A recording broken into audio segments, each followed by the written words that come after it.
ಹಾಗಂತೇಳಿ ಈಗ ಯಡಿಯೂರಪ್ಪ ಯಾಕೆ ಯಡಿಯೂರಪ್ಪನವ್ರ ಬಗ್ಗೆ ಹೇಳ್ತೀನಿ ಅಂತ ಹೇಳಿದರೆ, ಯಡಿಯೂರಪ್ಪ ಸಿನ್ಸ್ ಫ್ರಮ್ ಬಿಗಿನಿಂಗ್ ಅವರು ಸೈಕಲ್ ಹೊಡ್ಕೊಂಡು ಹಳ್ಳಿಗೆ ತಿರುಗಿ, ತಾಲೂಕಿಗೆ ತಿರುಗಿ ರಾಜಕೀಯ ಪಕ್ಷವನ್ನು ಕಟ್ಟಿದವರು. 2 ಸೀಟಿಂದ 110 ಸೀಟ್ವರೆಗೂ ತಂದಂಥ ವ್ಯಕ್ತಿ.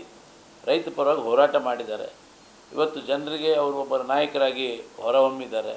ಅವ್ರ ಬಗ್ಗೆ ಕೀಳು ಮಟ್ಟದ್ದು ಒಬ್ಬ ಹಿರಿಯರು, ಕೊನೆ ಪಕ್ಷ ಅವ್ರ ವಯಸ್ಸಿಗಾದರೂ ಗೌರವ ಕೊಡಬೇಕಲ್ಲ.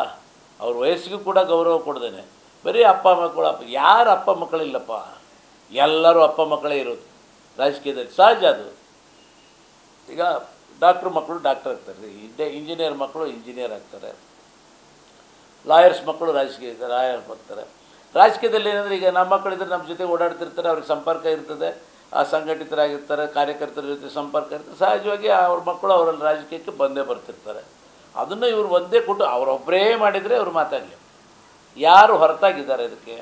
ಇಂದಿರಾ ಗಾಂಧಿ ಕುಟುಂಬ ಹೊರತಾಗಿದೆ. ತಾತ ಮುತ್ತಾತನ ಕಾಲದಿಂದ ಜವಾಹರ್ಲಾಲ್ ನೆಹರು ಅವರ ತಂದೆಯವರು, ಆಮೇಲೆ ಇಂದಿರಾ ಗಾಂಧಿಯವರು, ರಾಜೀವ್ ಗಾಂಧಿಯವರು, ಸೋನಿಯಾ ಗಾಂಧಿಯವರು, ಸಂಜಯ್ ಗಾಂಧಿಯವರು, ಮೇನಕಾ ಗಾಂಧಿಯವರು, ವರುಣ್ ಗಾಂಧಿಯವರು, ರಾಹುಲ್ ಗಾಂಧಿ, ಪ್ರಿಯಾಂಕಾ ಗಾಂಧಿ, ಮಲ್ಲಿಕಾರ್ಜುನ್ ಖರ್ಗೆ, ಪ್ರಿಯಾಂಕಾ ಖರ್ಗೆ, ಸಿದ್ದರಾಮಯ್ಯನವರು, ಯತೀಂದ್ರ ಸಿದ್ದರಾಮಯ್ಯನವರು, ಯಾರಿಲ್ಲ? ದೇವೇಗೌಡರ ಮಕ್ಕಳು ಯಾರಿಲ್ಲ ಹೇಳಪ್ಪ? ಎಲ್ಲ ಇಟ್ ಈಸ್ ಕ್ವೈಟ್ ನ್ಯಾಚುರಲ್. ಅದು ದೊಡ್ಡ ಅಪರಾಧ ಏನಲ್ಲ, ಸಹಜ. ಅವರವರಲ್ಲಿದ್ದವರು ಅಲ್ಲಿ ಬರ್ತಿರ್ತಾರೆ.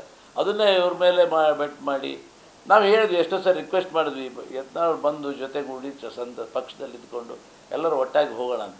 ಬಟ್ ಆದರೆ ಅವರು ಭಾಳ ದೊಡ್ಡವರಾಗಿದ್ದಾರಲ್ಲ, ಹಾಗಾಗಿ ಎಲ್ಲವನ್ನು ಮೀರಿ ಹೋಗಿದ್ದಾರೆ. ಪಕ್ಷ ಒಳ್ಳೆ ತೀರ್ಮಾನ ತಗೊಂಡಿದೆ. ಪಂಚಮಸಾಲಿ ಹೋರಾಟ